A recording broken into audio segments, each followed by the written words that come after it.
the opposite happened of what I thought was going to happen. I thought I was going to sit down in front of the TV and just eat and eat and eat, which is what I would normally do to make myself feel better. But the thing is, I didn't feel bad anymore. I was finally I was relieved. It felt peaceful. I felt like a tremendous sense of relief. So, I stopped, because I felt so good, I didn't need to sit down in front of the TV and do that. But when I did. Welcome to Salad with a Side of Fries. I'm your host, Jenn Trepic, talking wellness and weight loss for real life. We're here to clear up the myths, misinformation, bad science, and marketing to teach you how to eat and how to cheat. Are you ready? I'm having salad with a side of fries. Hey friends, welcome back to another episode of Salad with a Side of Fries. I'm your host, Jenn Trepic, with you every week. And honestly, my week wouldn't be the same if we didn't spend this time together. So thank you for being here. And this week is really hitting the nail on the head of things that we talk about and we talk around all the time. So to further the conversation, I'm thrilled to bring you this most delightful human. So it's true. Thank you. She is a registered dietitian, health blogger, and senior technical editor for the Centers for Disease Control and Prevention. She's also a former chronic dieter who wasted nearly 25 years of her life on a diet. When she finally quit dieting, she started to set and achieve more meaningful goals that gave her a sense of her full potential, and she lost the weight without even trying. To top it off, she also made powerful connections between women's obsession to lose weight and the cultural conditioning that keeps them locked in a prison of silence, shame, and limitation. Her mission is to use what she's learned on her own journey to help other women stop wasting their lives on a diet, embrace everything about themselves, and achieve what they're truly capable of. So you see why we vibe, right? She received a Bachelor's of Arts in English from the University of Georgia, a Bachelor's of Science in Nutrition from Georgia State University. She's a vegetarian, marathon runner, and an avid reader who loves to travel, currently living in Charlotte, North Carolina with her 2 daughters and their rescue dog. So please help me welcome Camille Martin. Hey, thank you, Jen. Gosh, that sounds like a lot. I'm sitting there going, wow, that is me. Right. Awesome. It's awesome. Well, welcome to Salad with a Side of Fries. Thank you. I have to mention, it's also super fun because we both know Tracy DeForge. Right. Yes. And I so love her. I know it's just fun to connect with people and then figure out, 6 degrees of separation. Like this world is just small sometimes. It really is. And she's one of my favorite people. And she was really excited for us to connect and do this together. So yeah, she's great. Yeah. So how have you been since last we spoke? It's been a minute. It has. It's been great. Sometimes I feel like it's been the same day over and over again. So I'm not really even sure how far back that was, but everything is great. And my kids are now finally getting back to school. But it's about to be summer anyway, so I guess it doesn't matter. But yeah, I'm good. Thank you. Oh, good. So glad to hear it. And before we dig deeper into your story and all your pearls of wisdom, let's tell our members what they're getting this week. So you're getting an article called Benefits of Exercise on the Heart. It's a super quick read. And it's one of those where we all know in air quotes, but I love how it's framed in this article. Like I said, quick read, great one, just to reiterate and help us, start where we are. So I love it. And your recipe for this week is absolutely perfect for this time of year. It's for braised spring vegetables. So simple and delicious, and just highlights the seasonal ingredients. And honestly, you can take this French-inspired approach to whatever veggies you have, and frankly, at any time of year. So definitely going to become one of your staples. And I know what's happening. Because you're like, that sounds good. It would be nice to have another way to cook my vegetables. And you're right. So be sure you jump on this. We have people joining the membership every week. So it's never too late. What are you waiting for? Let's do it. Don't make this another thing that you say you're going to do and then don't actually ever do, because it's really so easy. You just go to glow.fm/salad with a side of fries. For just $10 a month, you get weekly recipes, a monthly article or tool, extra discounts from me and our partners, plus access to live Q&A sessions. A total deal. When you take advantage of the full offerings, you're saving more than that $10 a month. It's seriously a no-brainer way to show yourself that your health is a priority. Plus, by being a member, you're supporting this podcast and this community so we can continue bringing you new experts and episodes every single week. So remember, go to glow.fm/salad with a side of fries, or just click the link in the show notes. Forget remembering anything. Click there. Then click support now, type your email, enter your payment method, tap subscribe, and you're done. That's it. You'll get this week's article called Benefits of Exercise on the Heart and recipe for braised spring vegetables. And Camille, you made the Oh, yes. black bean burgers, right? I did, and it was delicious. Yeah. And those are hard to do if you don't, it doesn't seem like it would be, but I've done some where it was just not good. So those were really good. Yeah. Thank you. Yeah. So your bio gave us, a bit of your story, but take us back to the beginning for you. I remember you sharing with me that your first diet was at 12 years old. So Yes. How did that come to be? And then walk us through it. What happened from there? Yeah. Well, no one in my family, my mom, no one else was ever saying to me, you're fat, you need to lose weight. Weight wasn't even a topic, but I was witnessing my mother, do things like try not to eat. She was drinking Tab and, that kind of a vibe going on in my house. I grew up in the 80s and early 80s. I was 12 in 1982. So you can picture early 80s, Tab, Richard Simmons, Yep. all of that. But in my house, I felt very isolated. I felt very alone, even though I was surrounded by people and it was a happy household. I mean, I was probably a lot like most people at that age. You feel like you don't fit in and that kind of thing.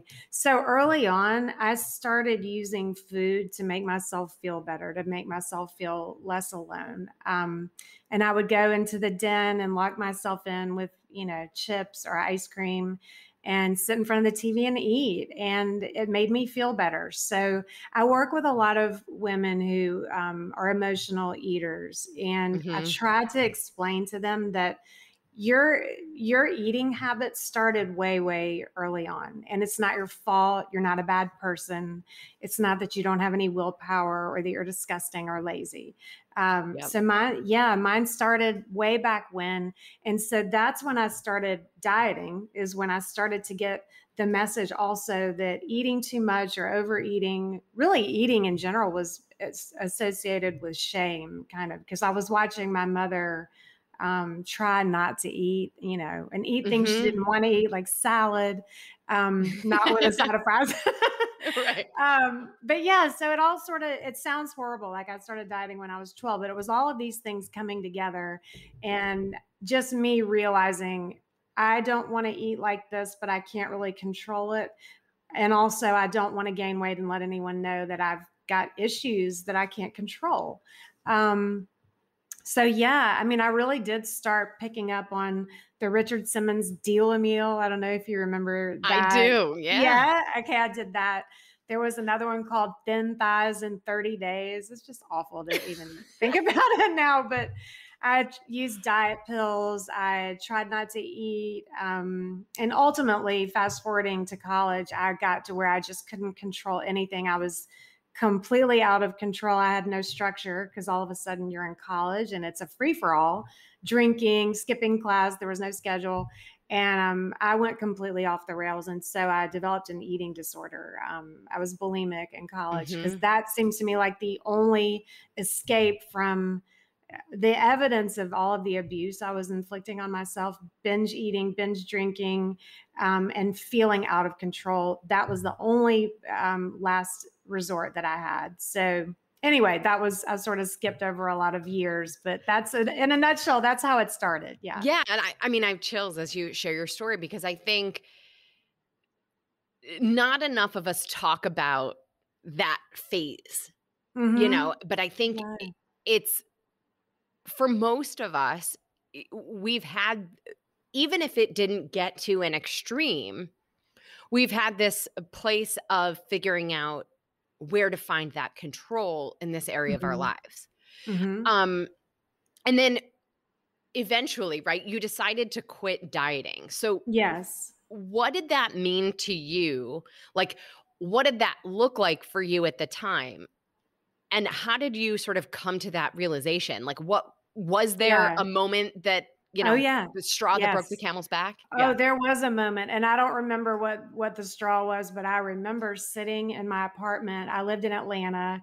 I had my own apartment. It was so cute. I loved it so much, but I was alone a lot, and that fueled a lot of my, my binge eating and binge drinking and that kind of thing, and the isolation and the loneliness. But what's interesting to me is that I had been so obsessive about not gaining weight, or about just, the worst thing in the world to me would be to gain weight. So at the point where I just completely said, I can't do this anymore, I was willing to accept the possibility that I thought I was going to gain a lot of weight because I wasn't going to restrict myself anymore.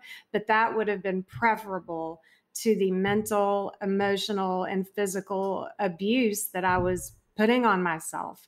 So I was sitting on my couch. I really was sobbing and just saying, I cannot do this for another minute. My mind, I can't take it anymore. Always thinking about food and obsessing about it and Mhm. trying not to eat. It was mostly feeling such shame and such, my self-esteem was just completely wrecked from feeling inadequate, feeling like I didn't look perfect and that I wasn't good enough. And then my whole life really revolved around what I looked like. And I know it sounds extreme, but from talking to my girlfriends, we all feel this way, I think, to a certain degree. But I just said, I can't do this anymore. And it was such a massive relief.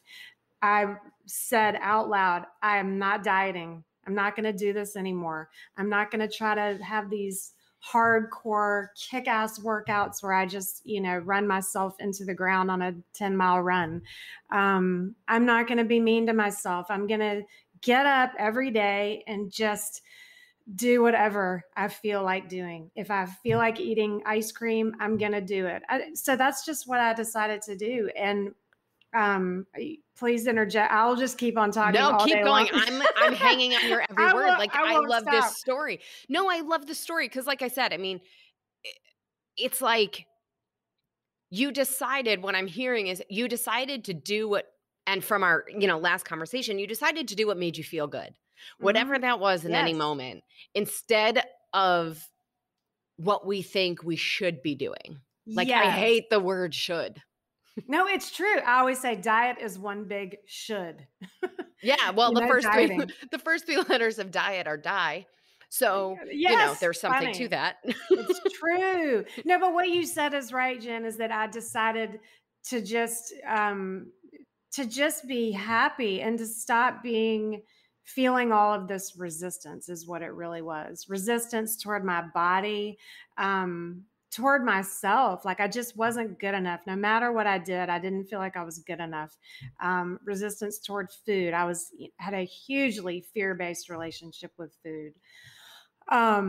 So the Mhm. opposite happened of what I thought was going to happen. I thought I was going to sit down in front of the TV and just eat and eat and eat, which is what I would normally do to make myself feel better. But the thing is, I didn't feel bad anymore. I was relieved. It felt peaceful. I felt like a tremendous sense of relief. So, um, I stopped, like, because I felt so good, I didn't need to sit down in front of the TV and do that. But when I did, I decided, I'm just going to eat and see what I feel like. And I didn't feel like eating the whole carton of ice cream. I had a few bites. I was like, I mean, this is fine. I can eat it if I want to, but I don't really want to. It doesn't make me feel that good, actually.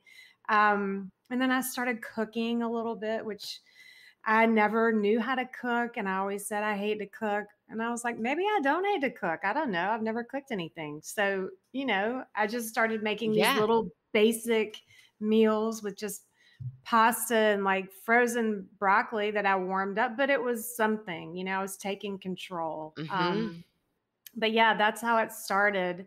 And then we can get into like setting Yeah. bigger goals, which is one of the biggest things I promote with my clients. But yeah, Yeah. And so so I want to get into that in a second. So laying a yeah, little bit of the foundation, because I think what you just said is really like the gold, right? Like letting go of the diet mindset, the uh resistance to the should, all that stuff. So let's talk about like yeah. define for us what the diet mindset is Hmm. and why letting go of it is critical for long-term well-being. Yes. Well, first of all, all dieting is resistance. And I am going to go out on my Yeah. big limb and say diets don't work, not one of them. Never. Even if you lose weight for a minute on one, it's Mhm. likely almost 100% certainty going to come back. And the reason why is that you don't change anything when you diet. Right. You make huge changes, a bunch of big changes all at the same time and within like 2 weeks, 4 weeks or less. So you don't learn how to change your habits, you don't change how you think, you don't change Yep. how you eat, you change what you eat but you don't change how you eat. So that's why they don't work. Diets are resistance. And the worst thing about dieting is that the only reason you diet is so that you can lose weight. And so when when you're dieting, all you're doing is looking at exactly what you hate most about yourself, Yep. which increases your resistance towards your own body. It feels bad. And if you eat emotionally, like I did, whenever you feel resistance, your go to neutralize all of that is to eat. So you're building all this resistance. You're throwing out all your food. You're saying, I'm not going to eat carbs at all. I'm going to go all paleo. I'm going to do a cleanse. I'm going to do all of these things. And I'm going to take 10,000 steps a day. And I'm starting tomorrow. And if I can just gut it out for 2 weeks, then I'll lose 10 pounds. And then I can move on with my life. And it never works. And Right.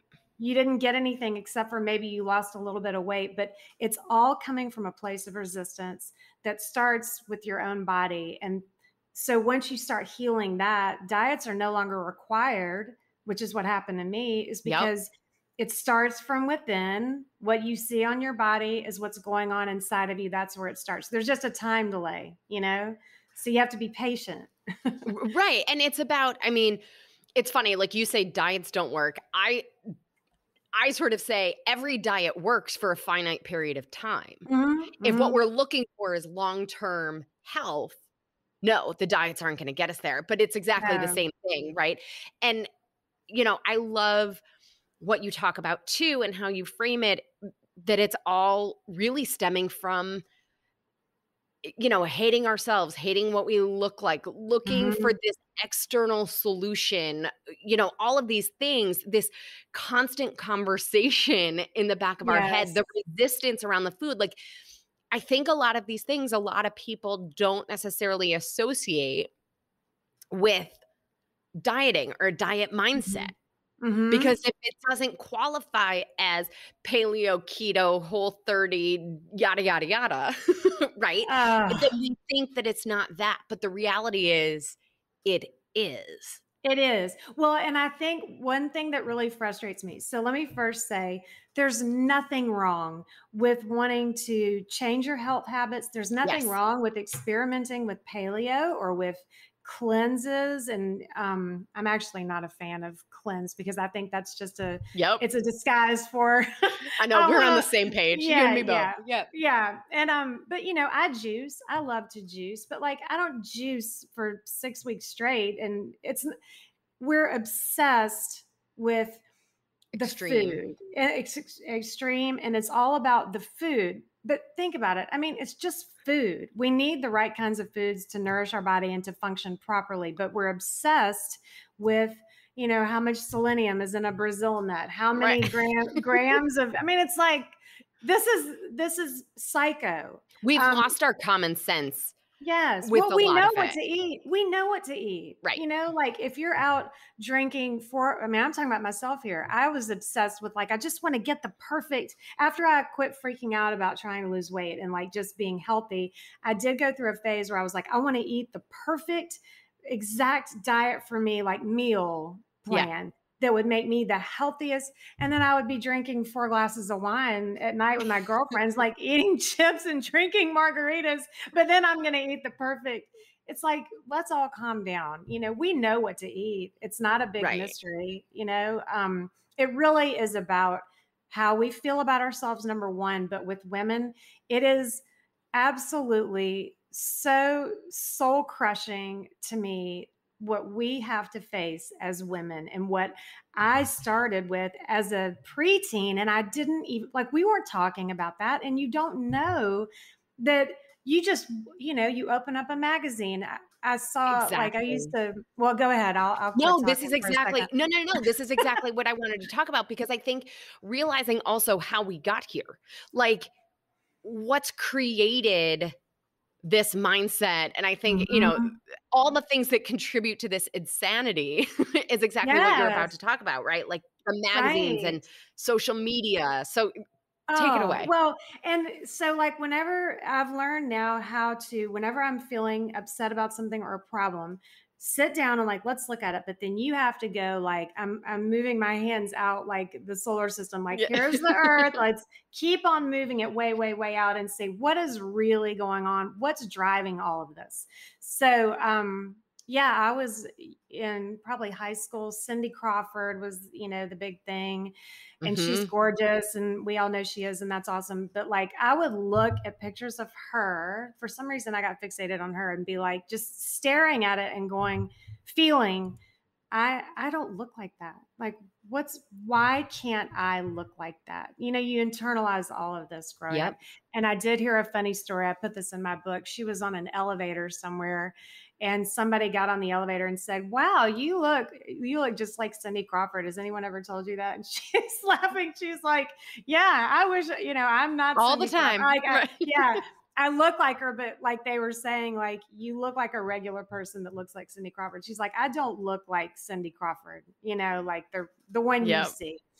Anyway, but yeah, like now my children, I have two preteen daughters, and one of them just the other day said, "Mommy, am I ugly?" And I mean, like, where do you even get that question? I know where you get it. You get it from what they are surrounded by.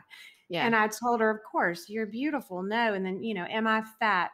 Then my older daughter, who is 13, and I mean, she's probably she's taller than I am, 5'5". She probably weighs 105 pounds. I don't know. But I opened up, I was cleaning her room, and she has a little journal, like a manifestation journal that I got them into, like, you know, and some of her stuff was, and yes, I do read. Of course I do. I get in their house, I find their journal, and I read every damn word they say because I want to know, like, are you okay? You know? Yeah. Um, but all down one page, it said, I am skinny. I am skinny. I weigh 98 pounds. And I almost cried because it's like in my house, I mean, you can only imagine. We don't talk about, you know, you need to not eat so much. You know, you're going to get fat. You're going to whatever. We Mhm. don't do that. And they're still getting it from, you know, social media actually. Yes. I just don't even know what to say about it. I mean, it can be a really good thing, but not if you're 12 years old and you're looking on there and seeing, you know, this pose with the, you know, the duck lips and your ass sticking out to the side. And these kids are what, 12 and 13? I know. Uh, it's just terrible. But But I yeah. think, I think what gets lost when we see whether it's the magazines or social media or whatever it is, like, I think what gets lost is that you are not your weight. No, you are not your body. You are not Yeah. your body. Yeah. Yeah, you are, and that's what's so devastating to me about women wait like I did, wasting so many years of my life on a diet, and all of that was wasted potential, you know? Which brings me back to the part really quick about setting different goals is that once I was no longer consumed with what I'm going to eat or what I'm not going to eat, I started saying, well, gosh, maybe if I don't want to run, you know, 10 miles outside. Maybe I'll just go for a walk. And then I did start running for enjoyment, and then it was fun. And then I said, well, maybe I'll sign up for a 10K. Then I did a half marathon and then a full marathon. But that didn't come from a place of, I need to lose 10 pounds, so I'm going to run a marathon. It led into that Right. because I was excited about it. It was joyful. And when you start doing those things, even if they have nothing to do with like exercise or whatever, your body will start becoming in line with what, how you feel on the inside, what joy you're bringing in your life, and your habits will start to change all by themselves, you know? Exactly. And so I want to get into this goal setting stuff and Yeah. the how we do all this. Mhm. But I just want to highlight for a second too, like what you said, because I want to make sure nobody lost it, that our hang up in this diet mentality is wasting our potential. And Mhm. I always talk about it like the brain capacity that is freed up when we no longer have this running food conversation in the back of our mind. Like Yes. it's the possibilities are astounding. So Mhm. we're going to jump more into that after a quick message from our partner for this episode, Lumiere de Vie Skincare. So Lumiere de Vie Skincare was founded by Amber Ridinger McLaughlin in response to her own experience of mere marginal results from countless costly creams. She realized the revitalization of her youthful skin could only occur if she developed products herself. Working closely with beauty scientists and exploring the most advanced ingredients derived from the earth and sea, Amber created Lumiere de Vie, the next generation of skincare. The extensive line of luxury skincare products is designed to address all skin types and concerns, with the highest quality natural ingredients and powerful formulas that help heal, soothe, moisturize, and protect. Lumiere de Vie acts as first aid for your skin.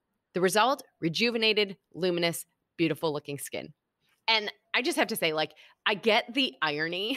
Like, it is I not know. I was lost on thinking, me. I need to get Right. that. But it's not lost on me that what we're talking today is like releasing ourselves from these expectations of society and what we look like. Right. And now we're talking about skincare. But for me, the skincare piece is like taking care of myself, like washing my face morning and night is part of my self care. So, Yes. Camille, like you said, do what feels good, Mhm. and in particular, I share Lumiere de Vie with you guys because it literally is what I use, right? Even before this Yeah. podcast. Well, no, So, I think there is a balance, and we all know you can't walk outside and like, in your sweatpants and never get your hair done and feel like that you're right. capable of, you feel better, but there's a line. You don't want to go overboard. Well, going overboard comes from a place of desperation and feeling like you're not perfect. Right. So there's a balance, but yeah. Yeah. So you know what else feels good? Getting a discount. So to get Oh, 10% off, sorry. no, it's all good. Please. Getting 10% off your order is as easy as this. Text the word skin, SKIN, to 844-947-4846. You'll receive the link and coupon code right to your phone. Again, simply text the word skin to 844-947-4846 to try Lumiere de Vie Skincare and get 10% off. This is a toll-free number. Standard text and data rates may apply. Okay, so Camille, we know there's no magic bullet, right? But walk us through the how of letting go of the diet mindset. And just before we were talking about skincare, we were talking about setting different goals. So you gave Mhm. the example of, running, but walk us through what you mean by setting different goals and Mhm. specifically ones that have nothing to do with what we look like. Yeah, well, so it's a really hard leap to make, to sit here and listen to this podcast and for me to say, yeah, just stop, stop thinking about food, stop worrying about losing weight, and then just go do something else. But it really does, if you set a goal that has nothing to do with losing weight, that brings you joy. So I always tell people, go way, way, way back. When you were a little girl, what did you dream about doing? Did you want to be an archaeologist? Did you want to, be a Mhm. gourmet chef? Did you want to speak French? Whatever it is. And I think, as an aside, a lot of the times as women, we find ourselves, we're always such caretakers of other people, and Yeah. definitely not for ourselves. but you think, well, I could never set a goal. So like you've been on a diet for so long and failed for so many years, if I can't even lose 10 pounds, how am I going to go out and set another big goal? It's selfish and I'm not capable and you feel like a failure. But even if I always say, take a goal you had or a dream you had when you were little, and just start, break it down. Even if you don't think it's achievable for you right now, where you are in your life, like with kids or with a job or whatever, take it anyway and break it down into tiny steps. So like if you wanted to live in a foreign country and learn to speak the language, you can maybe just start learning to speak the language. If Yep. you want to speak Italian, here's my goal. I want to learn Italian by, X number of months. Break it down and then take one step today. Go to the library, go to the bookstore and get a book on Italy, and just setting those little tiny small win goals of a part of a bigger goal that gives you anticipation of something joyful. It really does. It takes your whole mind off of, like what you were saying, off of what you look like, being a failure, and it just makes you feel excited and gives you joy. So once you start on that process and you're taking steps and achieving those small goals, you feel successful and confident. And it's just the antithesis of how you feel when you're dieting, shaming yourself, staring at yourself in the mirror. It's not an overnight process, but that's what I teach people to do because it's what I did and it worked. Yeah. Right. And I think the other thing, to your point too, is we focus on that goal. Other things fall into place because we're focused on something bigger, Mm-hmm. something that Mm-hmm. actually matters to us beyond, Yeah. you know, the size of the pants. Oh my God. Yes. Yeah. And well, so like another one of my goals, this is really interesting, I think, to look back on it. I wanted to learn, how does food affect my body? Like what happens? Yeah. So I signed up for a class after work at Georgia State University. Every 3 nights a week after I got off work, I would drive down to the university and go take a class with all these 20-year-olds. And I think I was like 30 years old. And I loved it. I loved it so much. I took one class. Of course, I made a straight A. Right, of course. unlike when I was in my first go around when I was such a wreck. And then the teacher was like, "Why don't you take another one? And why don't you ought to sign up and get a full degree?" And I was like, "Oh, I can't do that." But I just started taking more and more classes, and ultimately, I did get a degree, and I became a dietitian. I had no plan for that, but Right. I made a total career change and now can use everything I learned to help other people, which is so gratifying. And of course, how does that not change your habits when you're learning about it? That could be Hmm. one of your goals, just to learn more. Exactly. And it reminds me actually of, did you see the movie Brittany Runs a Marathon? No. Okay. So in this movie, she goes to, like, I think it was Weight Watchers or whatever. She's doing all these diets and feels like she can't lose weight and she sucks in this whole thing, right? Yeah. So she signs up to run the marathon, the New York City Marathon. And then all of a sudden, slash, not all of a sudden, she's hanging out with friends and decides not to drink the wine, not to eat the chips because she has to get up Uh-huh. early tomorrow. And Yep. then she starts to hang out more with her running buddies than with the other group of friends. And that's exactly what it is. It's like this other goal Mm-hmm. snowballs into Yes. these other places. Totally. Yes, it totally does. It just makes you feel happier and alive. And like, you're not sitting around thinking like, oh God, I look disgusting, or, I'm not going to eat. That was a great example. If you say, I'm going out with my girlfriends and I'm not going to eat chips and guac, and I'm only going to have one margarita. Like, Well, yeah, how right. fun? That's no fun. But like, yeah, I have a goal tomorrow. I have to run tomorrow. It's effortless to make those choices when you have something bigger in your life. Yeah, Yeah. I'm going to watch that. That sounds really Yeah. good. So going back to like the real nuts and bolts of like the how, right? So we have setting these other Hmm. goals. You Yep. also talk about getting out of the eat shame cycle. Talk to us about Mm. that cycle and what do we do to get out of it? The eat shame cycle. That's a tough one. Because yeah, you're associating eating with shame. So that really just goes back to, if you're eating and you're feeling shame, you're definitely eating emotionally. You're tying something to food that's other than what it's, supposed to be for. So in order to stop feeling shame around food, what I would say is to, and if you don't feel like you can do this because around other people, then just take it in baby steps. But allow yourself to eat when you're not around other people. Pick out, the food that you would normally eat, the meal that you really want, even if it's, something that you don't think you should be eating, and get a journal, put it down next to you. I always tell people there are thoughts that you're thinking before you eat, while Yes. you eat, and after you're done eating.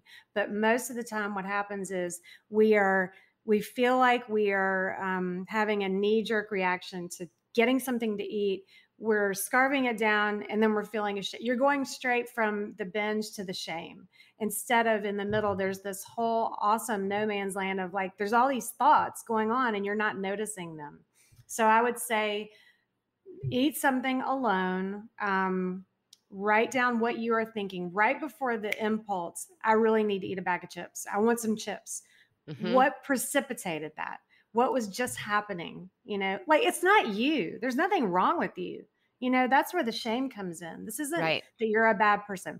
Write down eat the chips. Say, I'm going to take this whole bag of chips. I'm going to sit in front of the TV if I want to, and I'm going to make notes. Like, what are you thinking? How does it really make you feel when you're eating this food that you're binging on? What do you feel like? What are the thoughts that go through your head? And then especially after you're done, write that down too. Because a lot of people, I can see their eyes like glazing over, like, I don't want to, get a journal out and write all this down. It's a Right. I'm lot of going to work. take the journal and smack you with it. Right. Yeah, get away from me. Stop telling me to write it all down. But if you do write it down and you see what you're saying to yourself, it will be shocking. Yeah. So the main connection that you have to make is that the way that you eat is not it's not about you, that you're a bad person. You Right. trained yourself to eat this way. So you really have to just uncover what you're actually thinking about while you're eating and what's pushing you to do these things. And by the way, I don't think I will ever get rid of the voice in my head that pushes me. I mean, it is like I feel reflexively like I want to go get something to eat because I train myself to do that. I just know how to recognize it now and manage the stressors that lead me to that. And I don't shame myself. Like, if I really do want to sit down and have some ice cream, then I'm just going to sit down and have it, by God. I mean, most of the times I don't, but yeah. Yeah. Yeah. So Yeah. that's it. And you talk about too, I love this exercise because writing it down and getting clear on, you're exactly right. Like, and I think my therapist gave me this exercise once a million years ago of what was I thinking about right before Mhm. the situation, and figuring out what those triggers are. Mhm. Yeah. And then we also talked about, right, like we get organized, we learn what those behaviors are. And I love the way you phrase it of embrace, displace, replace. Walk us Yes. through that. Okay. Yeah. All right. So what most of us do when we try to get rid of a bad habit, we try to get rid of it. Just I'm gonna eliminate that bad habit and I'm gonna pick up a good one over here. Well, that just doesn't work. You have to take it in stages. And I always tell clients, you want to take a bad habit and gradually modify it until it becomes a good habit. So for example, sitting in front of the TV with a carton of Ben and Jerry's. What you want to do first, as to the point about shame, embrace it. Embrace the habit that you have. It's okay. Just say, I have this habit. It's objective. I'm not going to shame myself for this. It's a habit that I have and I want to work on it. So you have to say, it's okay. I embrace this. Now the displacement part comes. You can just systematically start making small changes to this habit. So that will help you ultimately replace it with a good one. So if it's a carton of Ben and Jerry's, you can do two things. You can either take that carton of Ben and Jerry's and go outside in a peaceful place and allow yourself to eat it. Or you can sit in front of the TV if you want to, but take something different to the TV while you're eating. You just make Mm-hmm. small changes. Don't try to just eliminate your bad habit. But Right. ultimately, when you make small changes like that, it will displace that habit, basically replacing it with a new one. Yeah. Yeah. And again, like we talk about all the same things, and I love how you explain it because it's, different words. And sometimes we just have to hear things 7 times, 7 different ways from 7 different people, Yes. right? And it's small steps. Like the idea and the expectation that we're going to go from one habit to nothing is the Mhm. diet mindset. The It idea that we're is. going to take ourselves through it and work through to a different habit Yeah. is how we get out of it and what's required. Yeah. Yeah. Well, and when you diet, you don't make any changes to your habits, you Right. know? Yeah, you don't do any of that. But yeah, taking baby steps is huge. And we don't allow ourselves that because we're coming from a place of desperation instead of like acceptance. And here's where I am and I can change this, hmm little by little. And that's, changing what we think, just like, it's the step by step process, just like the habits, right? And Yeah. I think one piece of that is changing our inputs, like we talked about social media, like Ugh, being yeah. really, right? Like being really intentional about what we let in, Mhm. and then changing our thoughts is also a gradual process and recognizing that it's not about the weight, right? And so Yeah. is it the same embrace, displace, replace for the thought process steps, or how do you walk through the thought process steps, changing how we think? Yeah. Well, it's exactly the same. And it does involve, unfortunately, for for Yep. people who don't like doing this, it does involve sitting down quietly and really being present with what you're thinking. You can continue dieting and doing all these drastic change things, hoping for like changes overnight, and you can just keep doing that until indefinitely. But why not start and just make the effort, take a longer time to make these changes because they do take a long time. But what's the quote? A year from now, you'll wish you had started today. I mean, you just go Mhm. ahead and do it.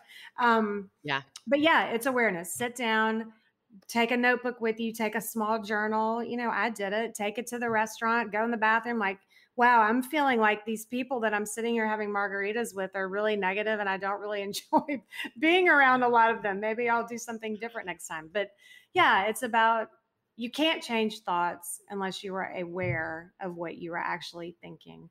And we're all so busy. We're not paying attention to anything around us. We're inundating ourselves, like you said, with social Mhm. media, with negative news.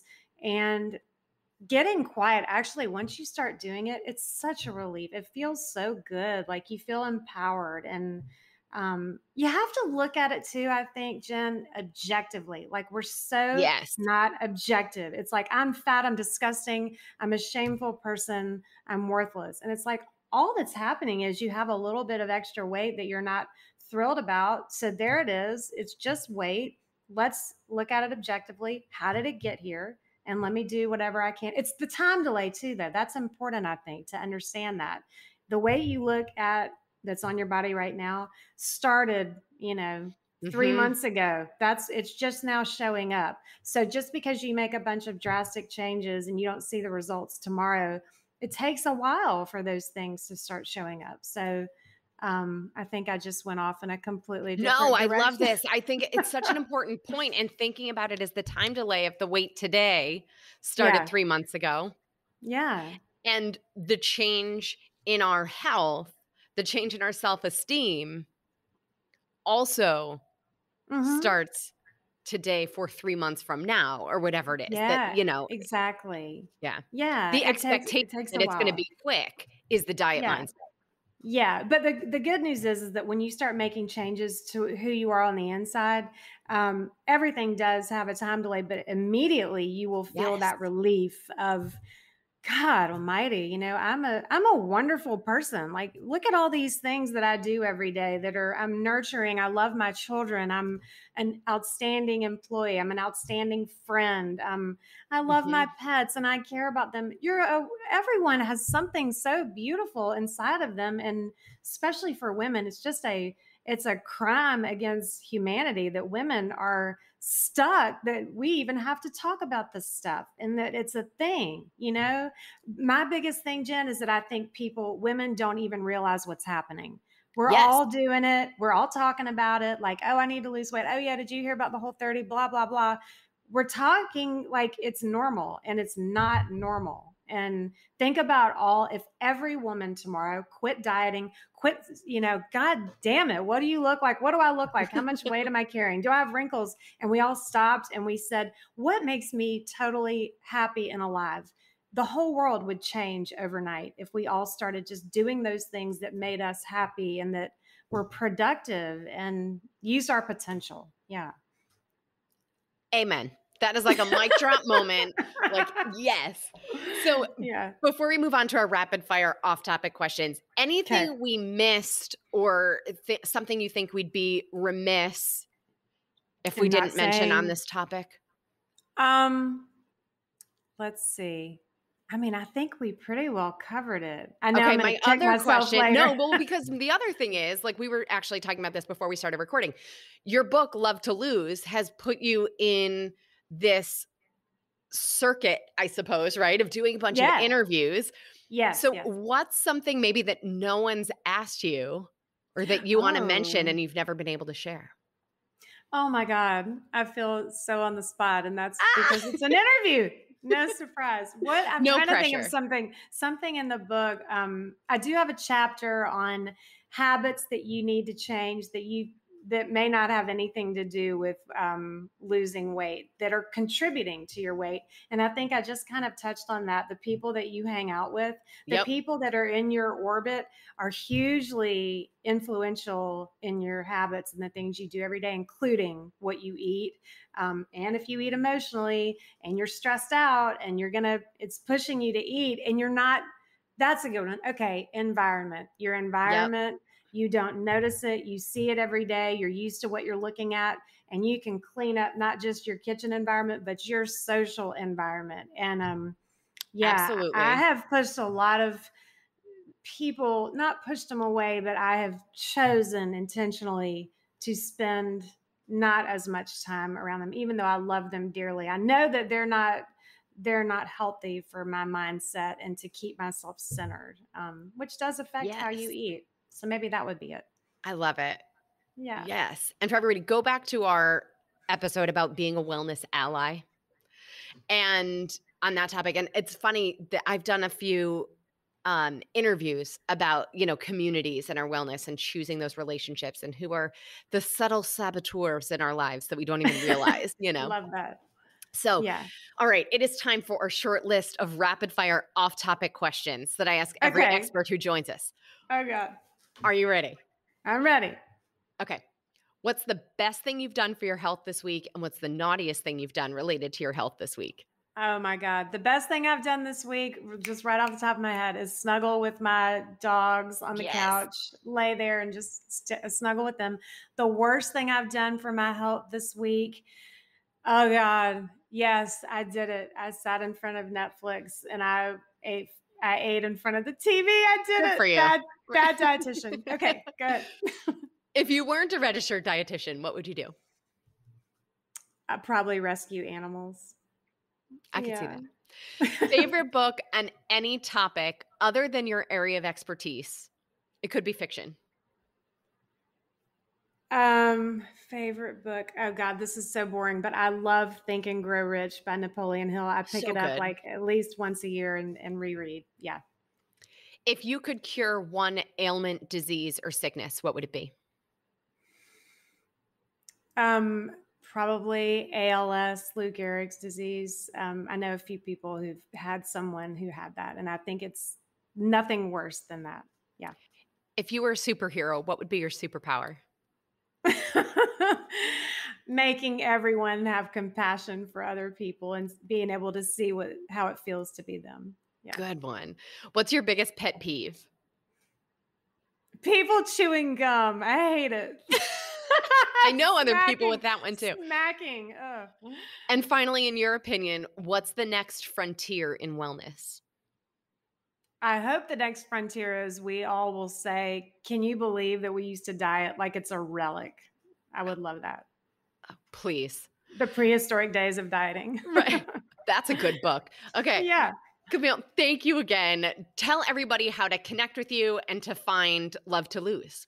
Sure. It's CamilleMartinRD.com. So it's my name with RD for registered dietitian. And I am on social media. I have to confess, I'm 51 and I'm not as savvy as everyone else. So I have a little bit of social media shame. So when you get there, don't be surprised when I have 200 followers. I'm getting there. Maybe you could follow me. It's all good. That would be I think very I already helpful. am. Yeah, of course. Thank you. And we'll put all your stuff Okay. in the show notes. Do you have another minute to hang out for our nutrition nugget? Yes, definitely. Perfect. So this week we're talking about ghee. Now, remember a couple weeks ago we talked about butter? The moral of that story was a little is fine. There may be some minimal benefits to including it.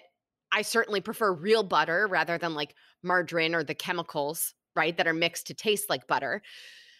Like I said on that episode, like I grew up on the I can't believe it's not spray butter. Oh, yeah, me too.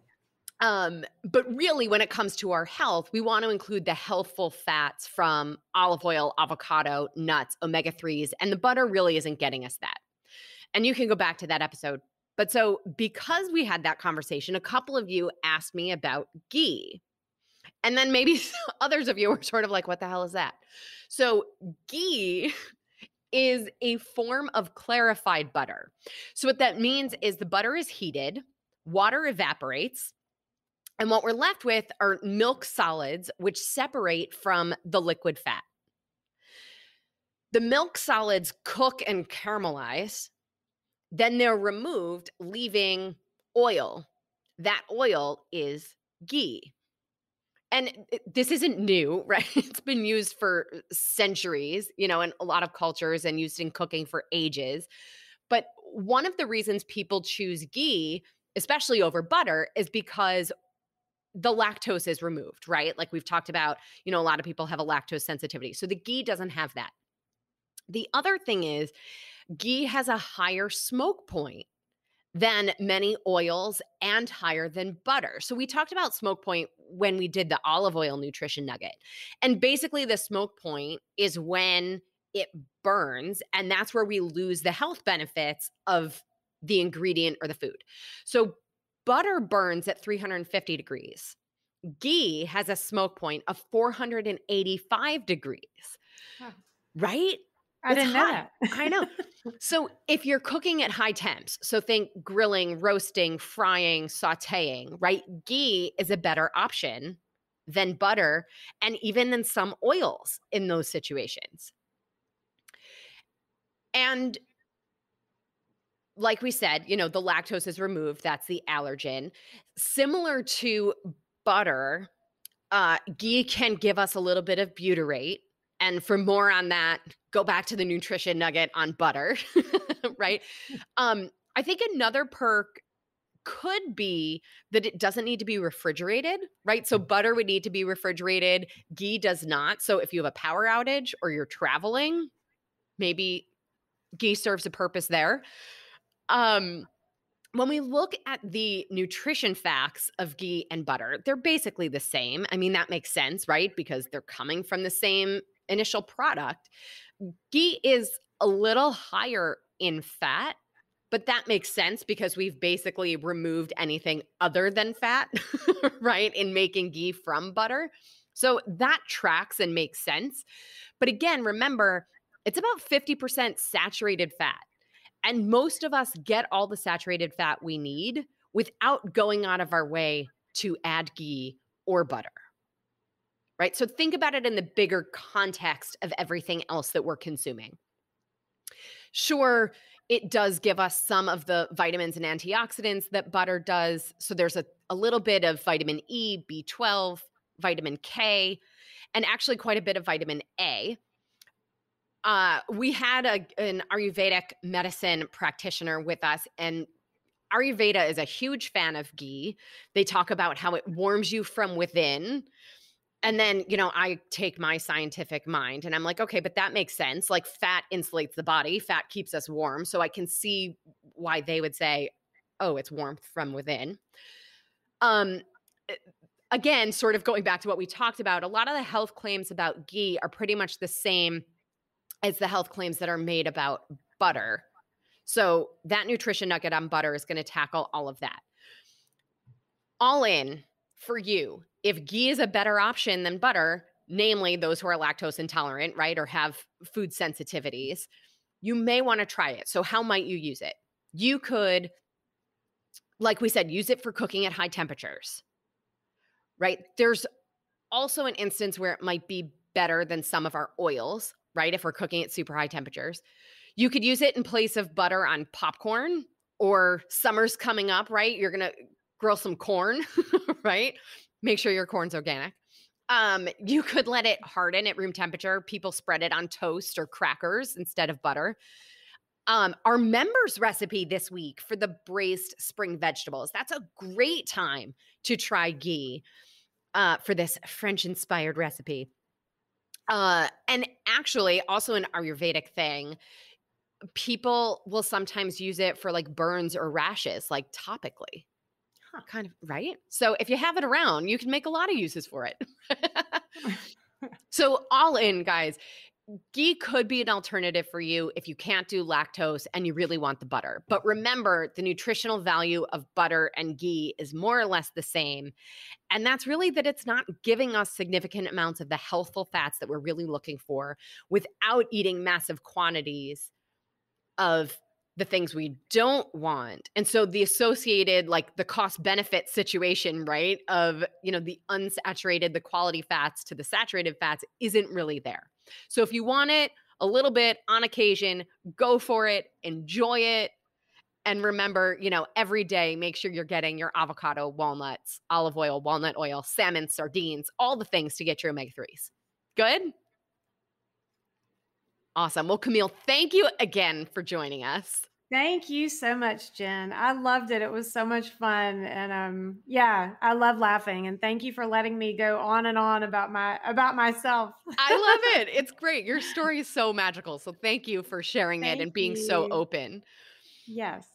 As always, everybody, I'm your host, Jenn Trepic. Connect with me on Instagram, Facebook, Twitter, wherever you like to hang out. I will be there with the handle @Jenn Trepic, JENNTREPECK.